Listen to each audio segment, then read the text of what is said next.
I do not understand the protesters of Obamacare talking like this is a great program that's in place. Do you realize there was an article written in the Chicago Tribune in September 2016, 2 months before the election? The title of the article, hear me, listen to this. The title of the article, Why Obamacare Failed, past tense. And let me remind you, Chicago Tribune, that's a Democrat newspaper in a 100% Democrat town, Chicago, and a primarily Democrat state of Illinois. They were so happy when Obamacare passed. They were one of the first states to establish the exchanges so people could immediately enroll in Obamacare. Tribune says it failed. And why?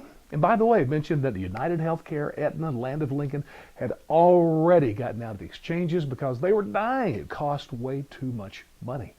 Some of the reasons were, number one, costs were much higher. If you remember, Obamacare sold this package to us that it would bring down healthcare costs. Well, it did not.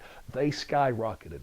A second big problem were the risk pools. That was where the young people were going to come in by the tens of millions, buy these large insurance policies they did not need, and with that money, it would pay for the insurance policies of the old sick people who did need it, and somehow that would work out. It didn't.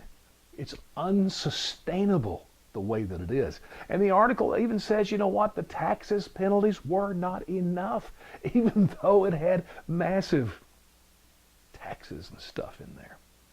At least Bernie Sanders, when he was running for president, plus I read his book, I think it's called Our Revolution, which coincided with his candidacy. He said that to have single-payer insurance, if you want to have government-controlled insurance, here's the way to do it. And he said there's going to have to be a line in your paycheck, more money taken out, that you'll see in your payroll taxes. Right now you pay income tax, Social Security, Medicare. He says there needs to be another line, just call it health care.